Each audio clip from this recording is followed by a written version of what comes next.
다음은 강연입니다. 잘 듣고 물음에 답하십시오. 2번 읽겠습니다. 요즘 지구촌 곳곳에서 물 부족 문제로 심각한 고통을 겪고 있는 나라들이 많습니다. 이제 곧 물 부족 시대가 도래할 것이라는 예상은 우리나라에서뿐만 아니라 전 세계적으로 많은 관심의 대상이 되고 있습니다. 이러한 관심은 물 산업에 대한 관심으로 이어지고 있습니다. 우리 정부도 물 산업 육성을 위해 정책적 지원을 아끼지 않고 있습니다.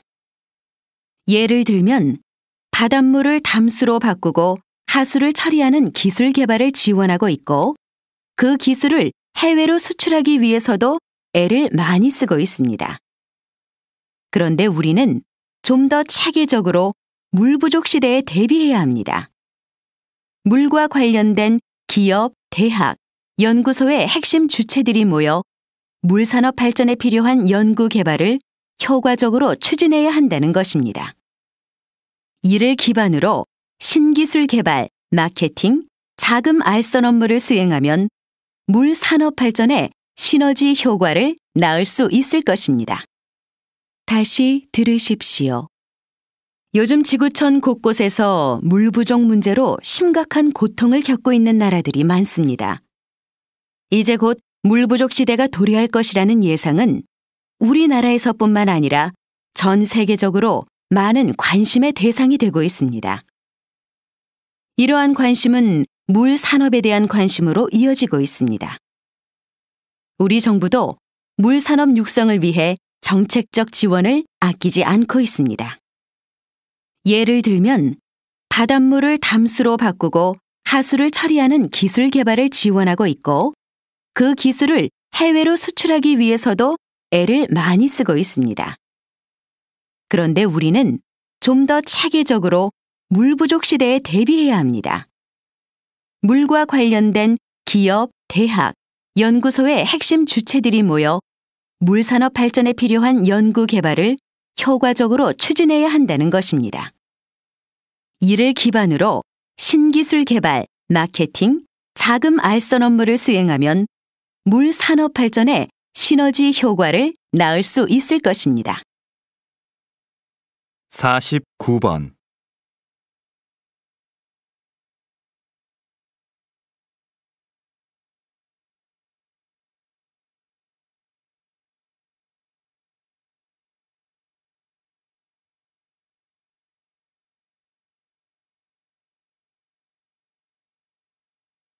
50번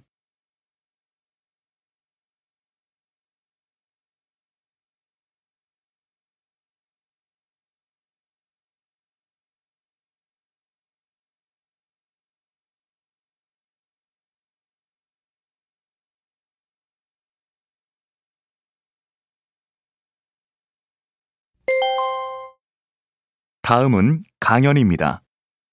잘 듣고 물음에 답하십시오. 2번 읽겠습니다. 요즘 지구촌 곳곳에서 물 부족 문제로 심각한 고통을 겪고 있는 나라들이 많습니다. 이제 곧 물 부족 시대가 도래할 것이라는 예상은 우리나라에서뿐만 아니라 전 세계적으로 많은 관심의 대상이 되고 있습니다. 이러한 관심은 물 산업에 대한 관심으로 이어지고 있습니다. 우리 정부도 물 산업 육성을 위해 정책적 지원을 아끼지 않고 있습니다. 예를 들면 바닷물을 담수로 바꾸고 하수를 처리하는 기술 개발을 지원하고 있고 그 기술을 해외로 수출하기 위해서도 애를 많이 쓰고 있습니다. 그런데 우리는 좀 더 체계적으로 물 부족 시대에 대비해야 합니다. 물과 관련된 기업, 대학, 연구소의 핵심 주체들이 모여 물 산업 발전에 필요한 연구 개발을 효과적으로 추진해야 한다는 것입니다.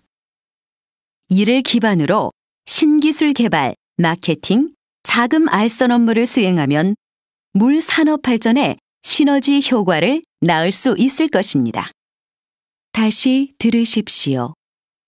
요즘 지구촌 곳곳에서 물 부족 문제로 심각한 고통을 겪고 있는 나라들이 많습니다.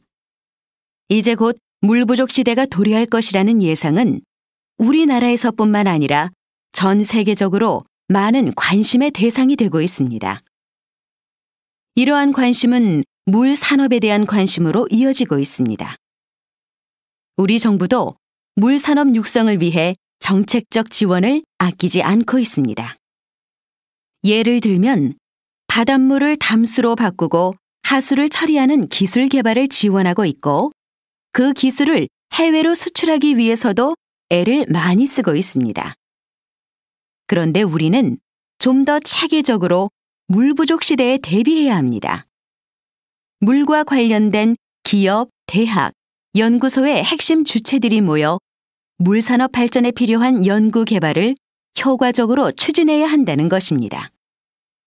이를 기반으로 신기술 개발, 마케팅, 자금 알선 업무를 수행하면 물 산업 발전에 시너지 효과를 낳을 수 있을 것입니다.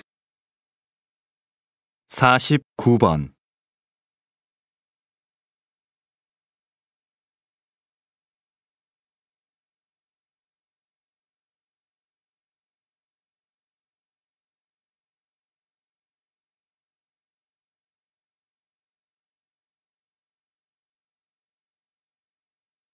50번.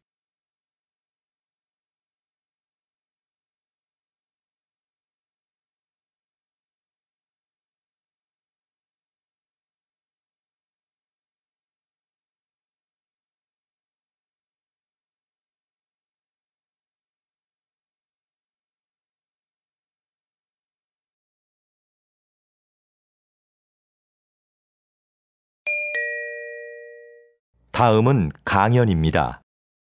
잘 듣고 물음에 답하십시오. 2번 읽겠습니다. 마키아벨리의 정치 사상을 해석하는 관점은 두 갈래로 나뉩니다. 먼저 군주는 목적을 위해서라면 수단과 방법을 가릴 필요가 없다는 기존의 해석인데요.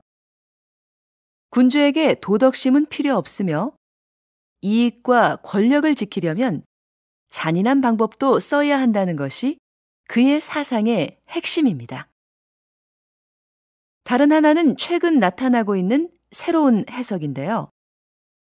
마키아벨리가 강력한 군주를 요구한 건 맞지만 그것은 비상 상황에 필요한 존재일 뿐이고 권력의 바탕은 언제나 국민이었다는 겁니다. 지금까지 마키아벨리는 냉혹한 정치 기술자로 인식되었는데 새로운 시각에서는 국민과 함께 잘 살기 위한 군주상을 제시했다고 본 겁니다. 진짜 마키아벨리의 생각은 무엇이었을까요? 여러분도 직접 그의 저서를 읽고 판단해 보시죠. 정치 철학을 고민해 볼 좋은 기회가 될 겁니다. 다시 들으십시오. 마키아벨리의 정치 사상을 해석하는 관점은 두 갈래로 나뉩니다. 먼저 군주는 목적을 위해서라면 수단과 방법을 가릴 필요가 없다는 기존의 해석인데요.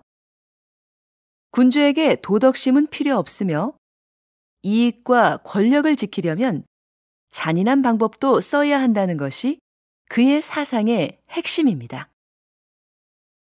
다른 하나는 최근 나타나고 있는 새로운 해석인데요. 마키아벨리가 강력한 군주를 요구한 건 맞지만 그것은 비상 상황에 필요한 존재일 뿐이고 권력의 바탕은 언제나 국민이었다는 겁니다. 지금까지 마키아벨리는 냉혹한 정치 기술자로 인식되었는데 새로운 시각에서는 국민과 함께 잘 살기 위한 군주상을 제시했다고 본 겁니다. 진짜 마키아벨리의 생각은 무엇이었을까요? 여러분도 직접 그의 저서를 읽고 판단해 보시죠. 정치 철학을 고민해 볼 좋은 기회가 될 겁니다. 49번.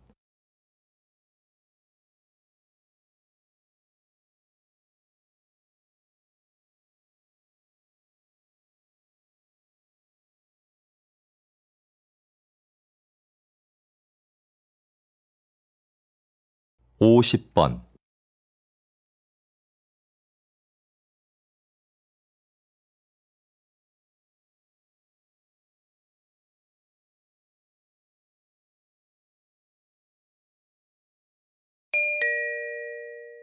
다음은 강연입니다. 잘 듣고 물음에 답하십시오. 2번 읽겠습니다. 마키아벨리의 정치 사상을 해석하는 관점은 두 갈래로 나뉩니다. 먼저 군주는 목적을 위해서라면 수단과 방법을 가릴 필요가 없다는 기존의 해석인데요. 군주에게 도덕심은 필요 없으며 이익과 권력을 지키려면 잔인한 방법도 써야 한다는 것이 그의 사상의 핵심입니다. 다른 하나는 최근 나타나고 있는 새로운 해석인데요. 마키아벨리가 강력한 군주를 요구한 건 맞지만 그것은 비상 상황에 필요한 존재일 뿐이고 권력의 바탕은 언제나 국민이었다는 겁니다. 지금까지 마키아벨리는 냉혹한 정치 기술자로 인식되었는데 새로운 시각에서는 국민과 함께 잘 살기 위한 군주상을 제시했다고 본 겁니다. 진짜 마키아벨리의 생각은 무엇이었을까요? 여러분도 직접 그의 저서를 읽고 판단해 보시죠. 정치 철학을 고민해 볼 좋은 기회가 될 겁니다. 다시 들으십시오. 마키아벨리의 정치 사상을 해석하는 관점은 두 갈래로 나뉩니다. 먼저 군주는 목적을 위해서라면 수단과 방법을 가릴 필요가 없다는 기존의 해석인데요. 군주에게 도덕심은 필요 없으며 이익과 권력을 지키려면 잔인한 방법도 써야 한다는 것이 그의 사상의 핵심입니다. 다른 하나는 최근 나타나고 있는 새로운 해석인데요. 마키아벨리가 강력한 군주를 요구한 건 맞지만 그것은 비상 상황에 필요한 존재일 뿐이고 권력의 바탕은 언제나 국민이었다는 겁니다. 지금까지 마키아벨리는 냉혹한 정치 기술자로 인식되었는데 새로운 시각에서는 국민과 함께 잘 살기 위한 군주상을 제시했다고 본 겁니다. 진짜 마키아벨리의 생각은 무엇이었을까요? 여러분도 직접 그의 저서를 읽고 판단해 보시죠. 정치 철학을 고민해 볼 좋은 기회가 될 겁니다. 49번.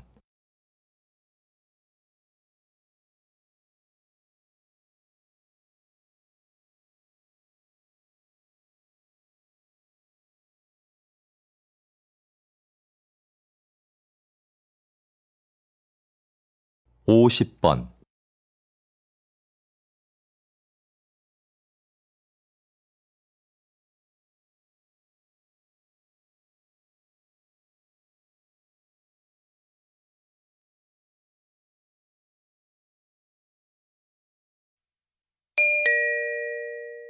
다음은 강연입니다. 잘 듣고 물음에 답하십시오. 2번 읽겠습니다.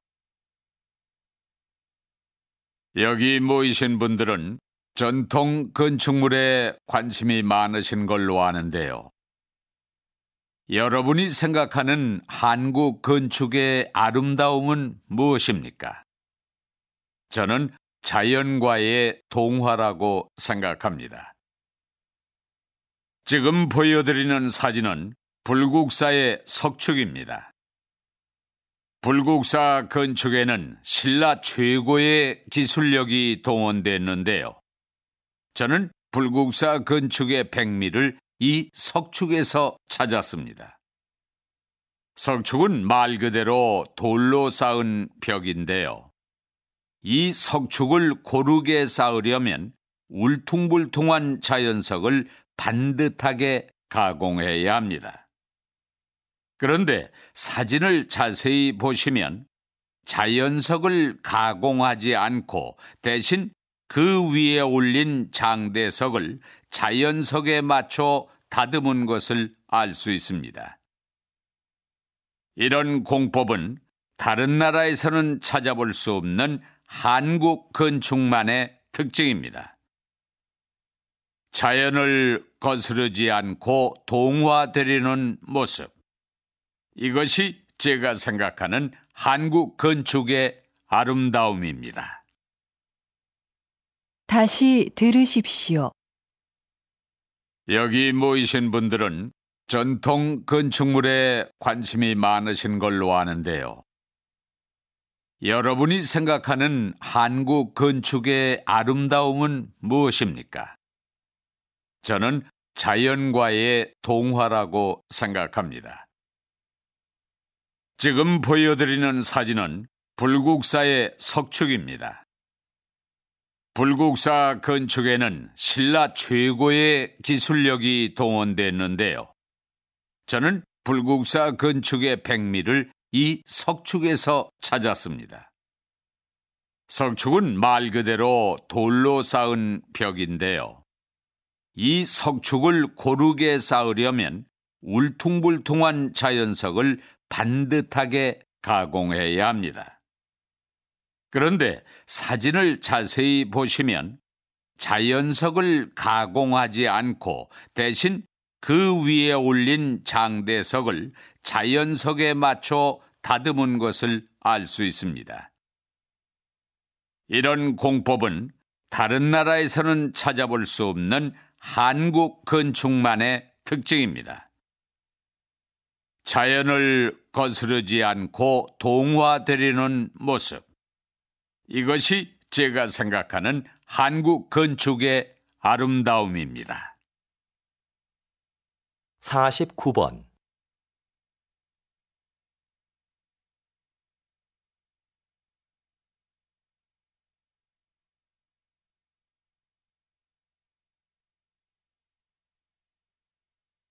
(50번)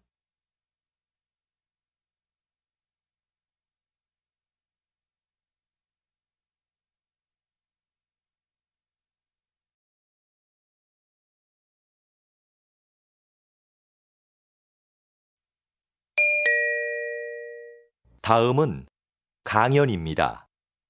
잘 듣고 물음에 답하십시오. 2번 읽겠습니다. 여기 모이신 분들은 전통 건축물에 관심이 많으신 걸로 아는데요. 여러분이 생각하는 한국 건축의 아름다움은 무엇입니까? 저는 자연과의 동화라고 생각합니다. 지금 보여드리는 사진은 불국사의 석축입니다. 불국사 건축에는 신라 최고의 기술력이 동원됐는데요.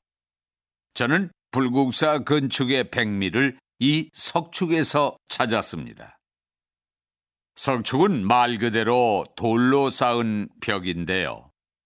이 석축을 고르게 쌓으려면 울퉁불퉁한 자연석을 반듯하게 가공해야 합니다. 그런데 사진을 자세히 보시면 자연석을 가공하지 않고 대신 그 위에 올린 장대석을 자연석에 맞춰 다듬은 것을 알 수 있습니다. 이런 공법은 다른 나라에서는 찾아볼 수 없는 한국 건축만의 특징입니다. 자연을 거스르지 않고 동화되려는 모습. 이것이 제가 생각하는 한국 건축의 아름다움입니다. 다시 들으십시오. 여기 모이신 분들은 전통 건축물에 관심이 많으신 걸로 아는데요. 여러분이 생각하는 한국 건축의 아름다움은 무엇입니까? 저는 자연과의 동화라고 생각합니다. 지금 보여드리는 사진은 불국사의 석축입니다. 불국사 건축에는 신라 최고의 기술력이 동원됐는데요. 저는 불국사 건축의 백미를 이 석축에서 찾았습니다. 석축은 말 그대로 돌로 쌓은 벽인데요. 이 석축을 고르게 쌓으려면 울퉁불퉁한 자연석을 반듯하게 가공해야 합니다. 그런데 사진을 자세히 보시면 자연석을 가공하지 않고 대신 그 위에 올린 장대석을 자연석에 맞춰 다듬은 것을 알 수 있습니다. 이런 공법은 다른 나라에서는 찾아볼 수 없는 한국 건축만의 특징입니다. 자연을 거스르지 않고 동화되려는 모습. 이것이 제가 생각하는 한국 건축의 아름다움입니다. 49번.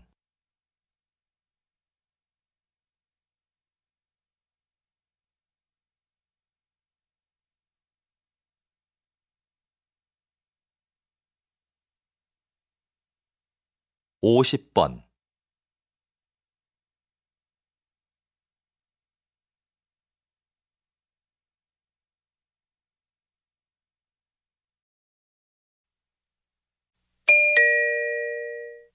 다음은 강연입니다. 잘 듣고 물음에 답하십시오. 2번 읽겠습니다. 과거에는 같은 지역에 살면 정치적 성향이 유사할 거라고 생각했어요. 그래서 지역 중심의 선거운동이 대세였죠. 그러나 한 지역에 살더라도 개인의 정치적 성향이 다를 수 있다는 것이 밝혀졌고, 최근에는 개인별 특성을 반영하는 방향으로 선거운동이 변화하고 있습니다. 그래서 요즘은 후보자 진영에서 선거운동용 이메일을 작성할 때도 다른 내용으로 여러 개를 만듭니다.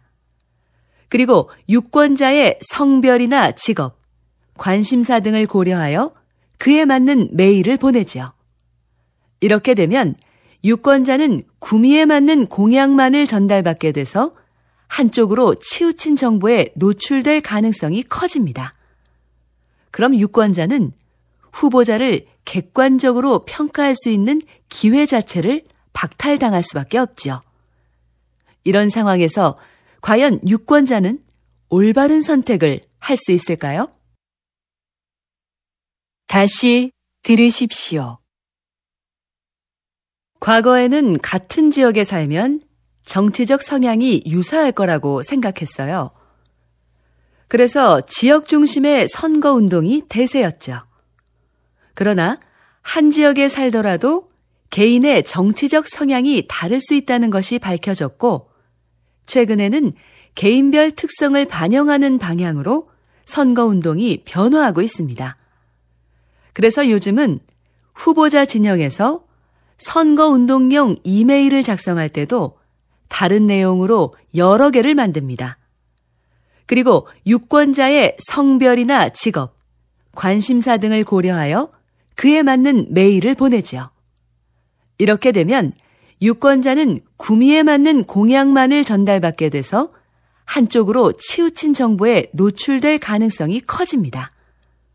그럼 유권자는 후보자를 객관적으로 평가할 수 있는 기회 자체를 박탈당할 수밖에 없죠.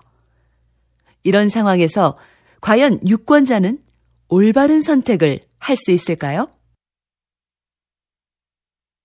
49번.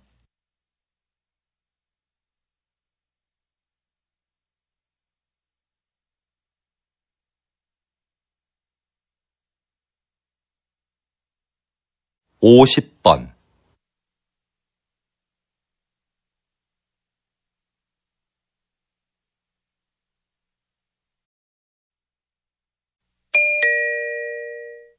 다음은 강연입니다.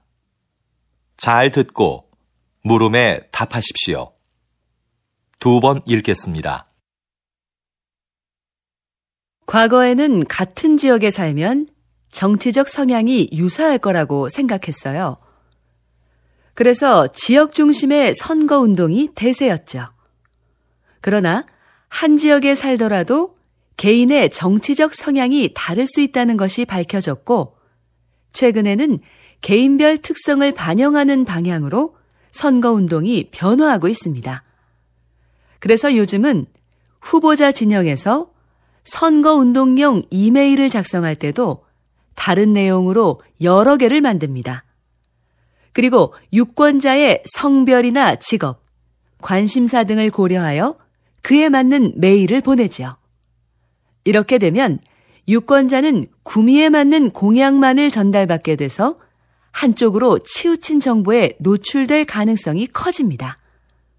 그럼 유권자는 후보자를 객관적으로 평가할 수 있는 기회 자체를 박탈당할 수밖에 없지요. 이런 상황에서 과연 유권자는 올바른 선택을 할 수 있을까요? 다시 들으십시오. 과거에는 같은 지역에 살면 정치적 성향이 유사할 거라고 생각했어요. 그래서 지역 중심의 선거운동이 대세였죠. 그러나 한 지역에 살더라도 개인의 정치적 성향이 다를 수 있다는 것이 밝혀졌고, 최근에는 개인별 특성을 반영하는 방향으로 선거운동이 변화하고 있습니다. 그래서 요즘은 후보자 진영에서 선거운동용 이메일을 작성할 때도 다른 내용으로 여러 개를 만듭니다. 그리고 유권자의 성별이나 직업, 관심사 등을 고려하여 그에 맞는 메일을 보내지요. 이렇게 되면 유권자는 구미에 맞는 공약만을 전달받게 돼서 한쪽으로 치우친 정보에 노출될 가능성이 커집니다. 그럼 유권자는 후보자를 객관적으로 평가할 수 있는 기회 자체를 박탈당할 수밖에 없지요. 이런 상황에서 과연 유권자는 올바른 선택을 할 수 있을까요? 49번.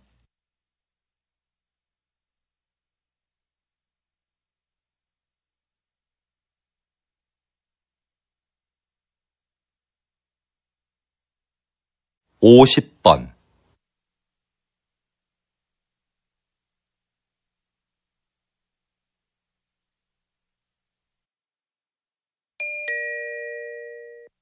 다음은 강연입니다. 잘 듣고 물음에 답하십시오. 2번 읽겠습니다. 영화를 보면 평범하고 자상하던 인물이 어느 집단의 일원으로 행동할 때는 끔찍하게 악해지는 경우가 종종 있는데요. 사회학자들은 개인적으로는 도덕적인 사람도 집단 속에서는 이기적이고 폭력적으로 변할 수 있다고 말합니다. 집단에서는 개인적인 친밀도도 서로 떨어지고 누가 누구에게 책임을 물을 수도 없는 복잡한 관계가 되죠. 그래서 개인들은 자신의 책임은 면하면서 집단의 힘이 시키는 것은 무엇이든 하는 비도덕성에 합류하게 됩니다. 이것이 폭력이 구조화되는 이유와 과정입니다. 그래서 도덕적인 개인들이 만든 사회도 각 집단들의 속성과 이해관계에 따라 민족적, 인종적 충돌이나 이기심을 보이게 되죠. 그러므로 이런 집단 간의 관계는 도덕보다 힘의 역학관계에 따라 정치적으로 조정해야 하는 경우가 많습니다. 다시 들으십시오. 영화를 보면 평범하고 자상하던 인물이 어느 집단의 일원으로 행동할 때는 끔찍하게 악해지는 경우가 종종 있는데요.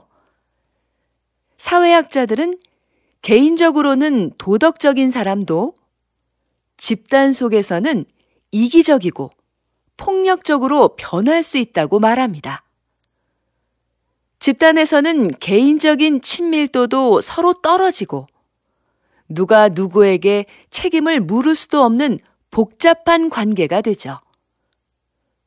그래서 개인들은 자신의 책임은 면하면서 집단의 힘이 시키는 것은 무엇이든 하는 비도덕성에 합류하게 됩니다.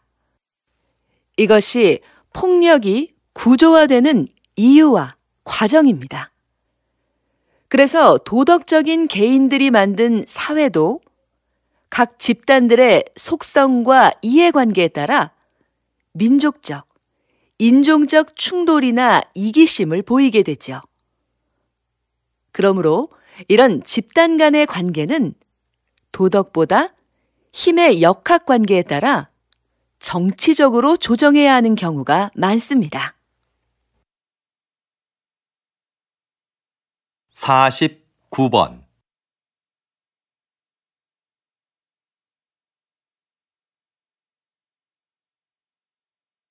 50번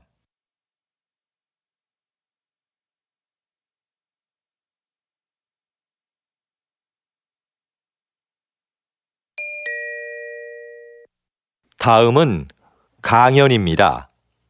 잘 듣고 물음에 답하십시오. 2번 읽겠습니다. 영화를 보면 평범하고 자상하던 인물이 어느 집단의 일원으로 행동할 때는 끔찍하게 악해지는 경우가 종종 있는데요. 사회학자들은 개인적으로는 도덕적인 사람도 집단 속에서는 이기적이고 폭력적으로 변할 수 있다고 말합니다. 집단에서는 개인적인 친밀도도 서로 떨어지고 누가 누구에게 책임을 물을 수도 없는 복잡한 관계가 되죠.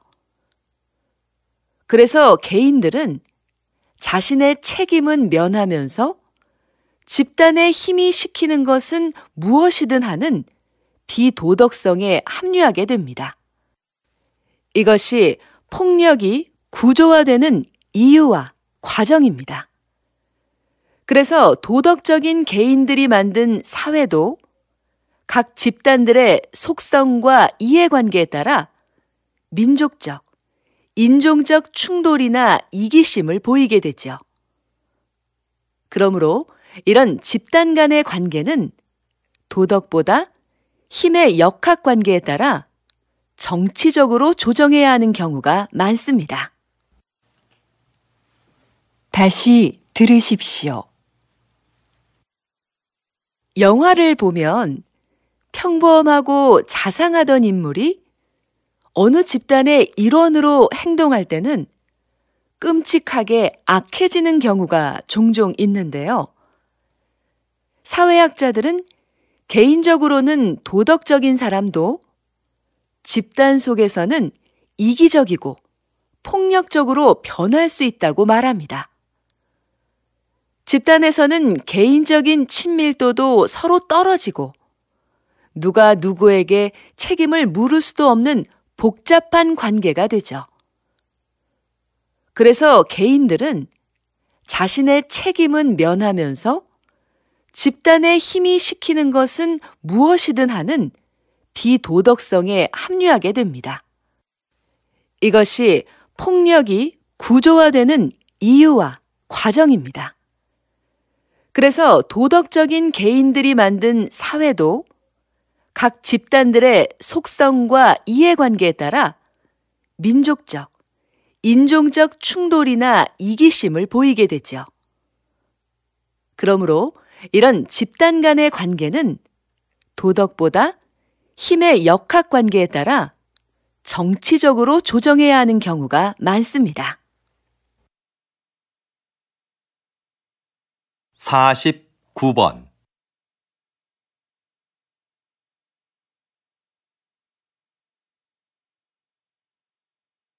50번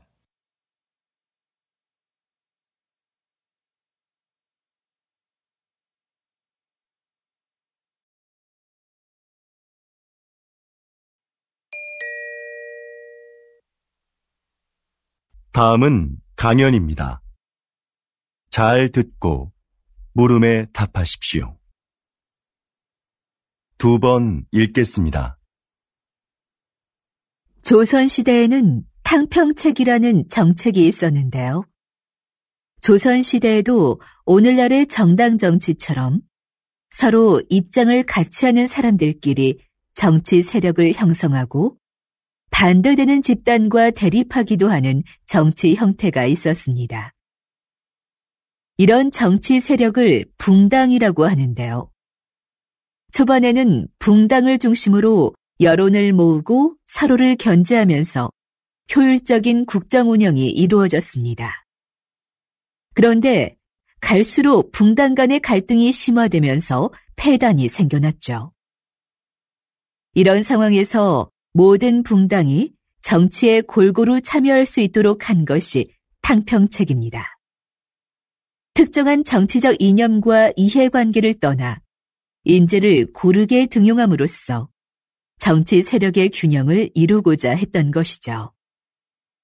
불필요한 언쟁을 일삼고 각자의 이익만을 추구하는 오늘날의 정치 상황에도 이런 균형을 위한 제도가 시행되어야 하지 않을까요? 다시 들으십시오. 조선시대에는 탕평책이라는 정책이 있었는데요. 조선시대에도 오늘날의 정당 정치처럼 서로 입장을 같이 하는 사람들끼리 정치 세력을 형성하고 반대되는 집단과 대립하기도 하는 정치 형태가 있었습니다. 이런 정치 세력을 붕당이라고 하는데요.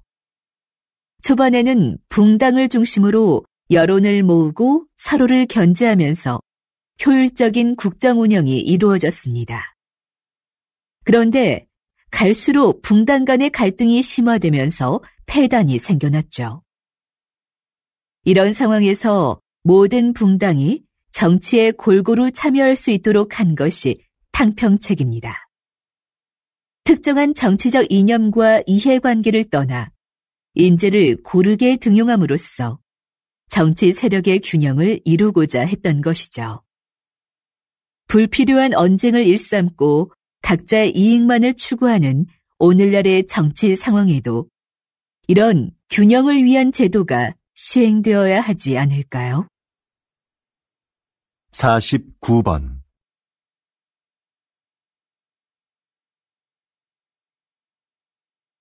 50번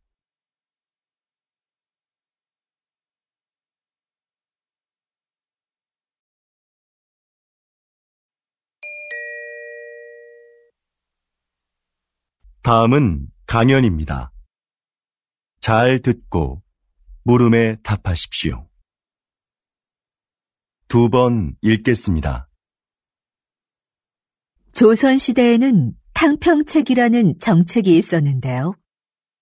조선시대에도 오늘날의 정당 정치처럼 서로 입장을 같이 하는 사람들끼리 정치 세력을 형성하고 반대되는 집단과 대립하기도 하는 정치 형태가 있었습니다. 이런 정치 세력을 붕당이라고 하는데요. 초반에는 붕당을 중심으로 여론을 모으고 서로를 견제하면서 효율적인 국정 운영이 이루어졌습니다. 그런데 갈수록 붕당 간의 갈등이 심화되면서 폐단이 생겨났죠. 이런 상황에서 모든 붕당이 정치에 골고루 참여할 수 있도록 한 것이 탕평책입니다. 특정한 정치적 이념과 이해관계를 떠나 인재를 고르게 등용함으로써 정치 세력의 균형을 이루고자 했던 것이죠. 불필요한 언쟁을 일삼고 각자의 이익만을 추구하는 오늘날의 정치 상황에도 이런 균형을 위한 제도가 시행되어야 하지 않을까요? 다시 들으십시오. 조선시대에는 탕평책이라는 정책이 있었는데요. 조선시대에도 오늘날의 정당 정치처럼 서로 입장을 같이 하는 사람들끼리 정치 세력을 형성하고 반대되는 집단과 대립하기도 하는 정치 형태가 있었습니다. 이런 정치 세력을 붕당이라고 하는데요. 초반에는 붕당을 중심으로 여론을 모으고 서로를 견제하면서 효율적인 국정 운영이 이루어졌습니다. 그런데 갈수록 붕당 간의 갈등이 심화되면서 패단이 생겨났죠. 이런 상황에서 모든 붕당이 정치에 골고루 참여할 수 있도록 한 것이 탕평책입니다. 특정한 정치적 이념과 이해관계를 떠나 인재를 고르게 등용함으로써 정치 세력의 균형을 이루고자 했던 것이죠. 불필요한 언쟁을 일삼고 각자의 이익만을 추구하는 오늘날의 정치 상황에도 이런 균형을 위한 제도가 시행되어야 하지 않을까요? 49번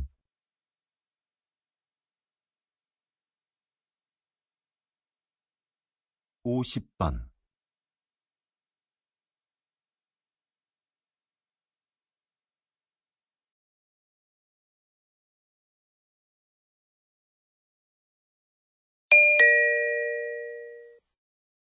다음은 강연입니다.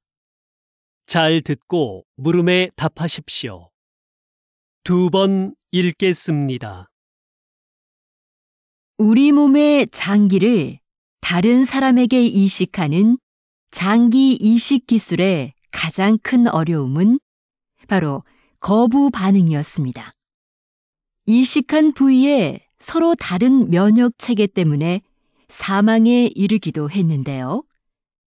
1970년대에 이 면역력 문제를 해결하는 의료 기술이 개발되면서 이식 성공률이 획기적으로 높아졌고 지금은 심장이나 뼈, 피부까지도 이식이 가능하게 됐지요.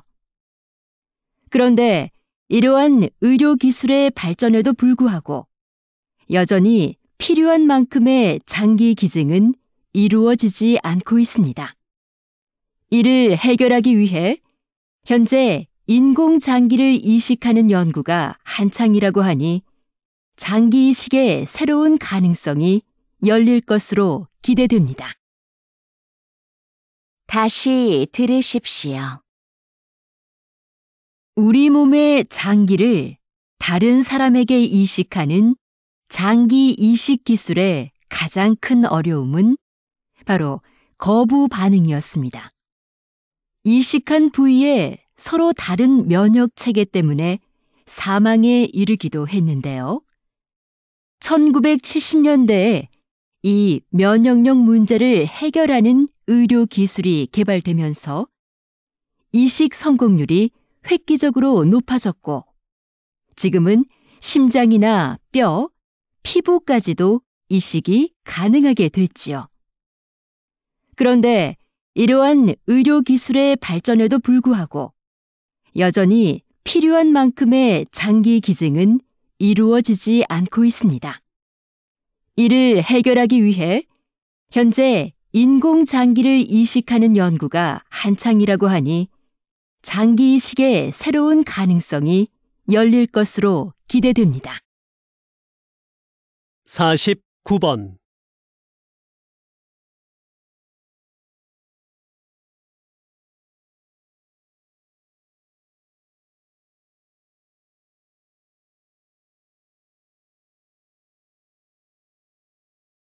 50번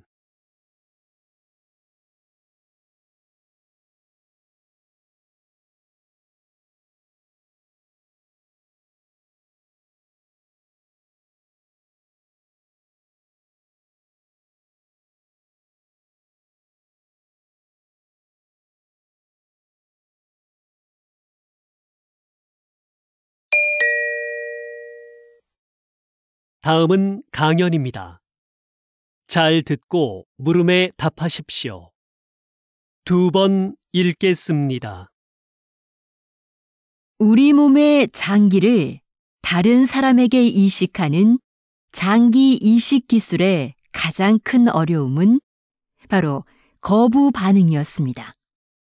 이식한 부위에 서로 다른 면역 체계 때문에 사망에 이르기도 했는데요.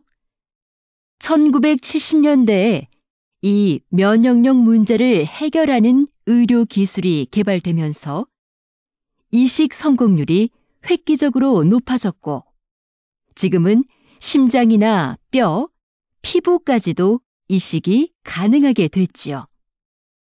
그런데 이러한 의료 기술의 발전에도 불구하고 여전히 필요한 만큼의 장기 기증은 이루어지지 않고 있습니다. 이를 해결하기 위해 현재 인공장기를 이식하는 연구가 한창이라고 하니 장기 이식의 새로운 가능성이 열릴 것으로 기대됩니다. 다시 들으십시오.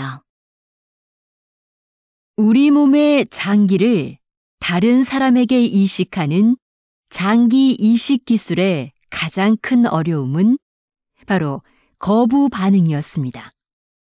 이식한 부위에 서로 다른 면역 체계 때문에 사망에 이르기도 했는데요. 1970년대에 이 면역력 문제를 해결하는 의료 기술이 개발되면서 이식 성공률이 획기적으로 높아졌고, 지금은 심장이나 뼈, 피부까지도 이식이 가능하게 됐지요. 그런데 이러한 의료 기술의 발전에도 불구하고 여전히 필요한 만큼의 장기 기증은 이루어지지 않고 있습니다.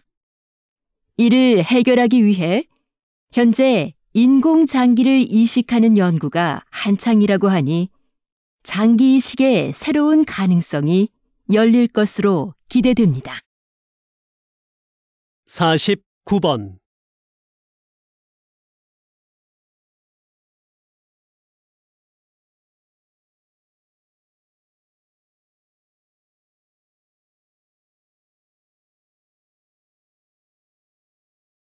(50번)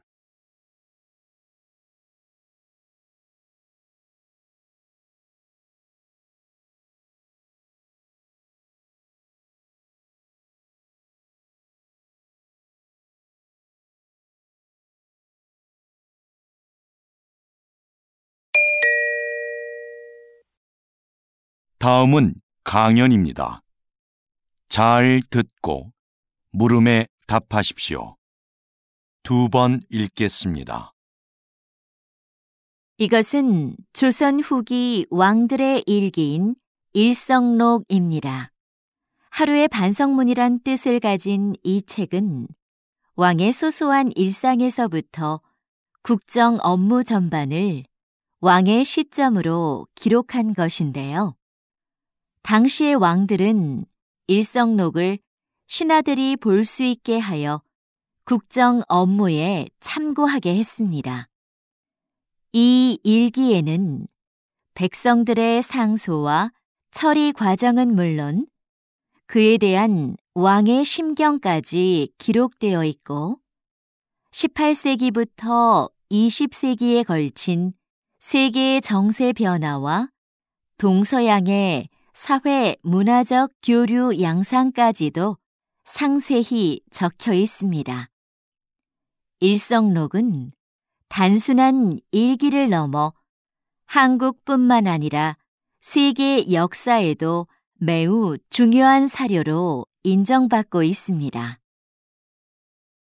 다시 들으십시오.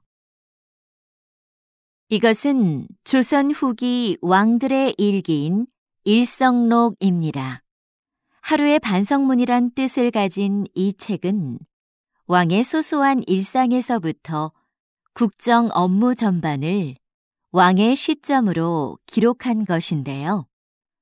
당시의 왕들은 일성록을 신하들이 볼 수 있게 하여 국정 업무에 참고하게 했습니다. 이 일기에는 백성들의 상소와 처리 과정은 물론 그에 대한 왕의 심경까지 기록되어 있고 18세기부터 20세기에 걸친 세계의 정세 변화와 동서양의 사회 문화적 교류 양상까지도 상세히 적혀 있습니다. 일성록은 단순한 일기를 넘어 한국뿐만 아니라 세계 역사에도 매우 중요한 사료로 인정받고 있습니다. 49번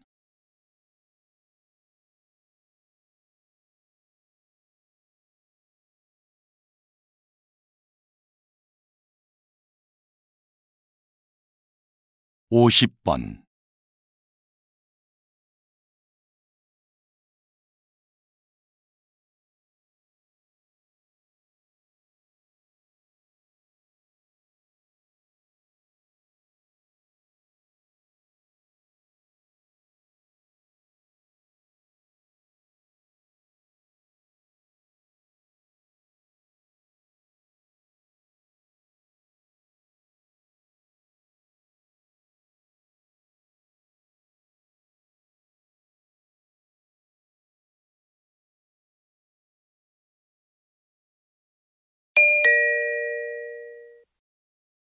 '다음은 강연입니다.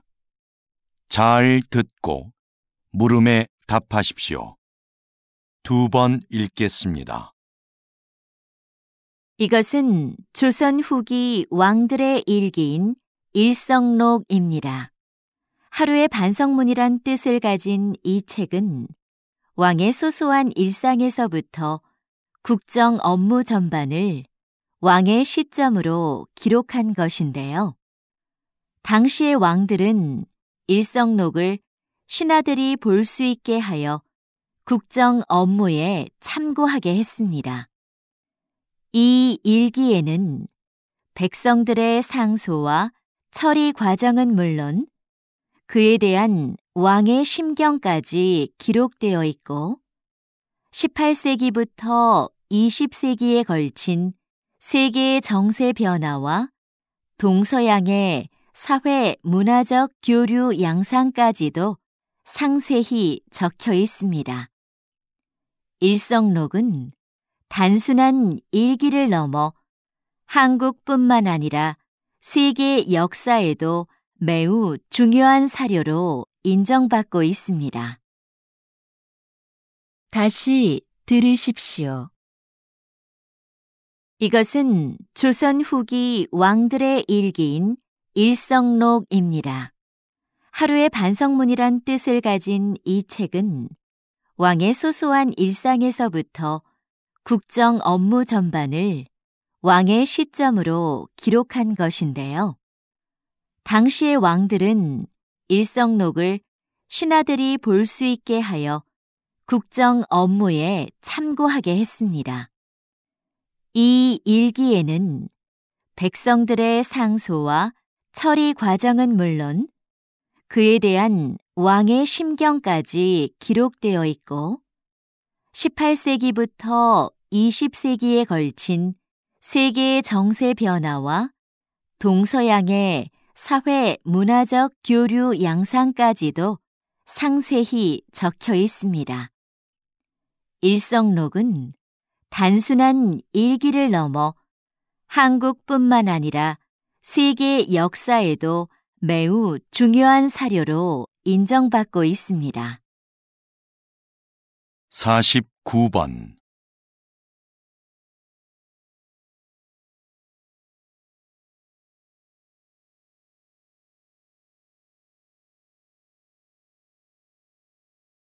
50번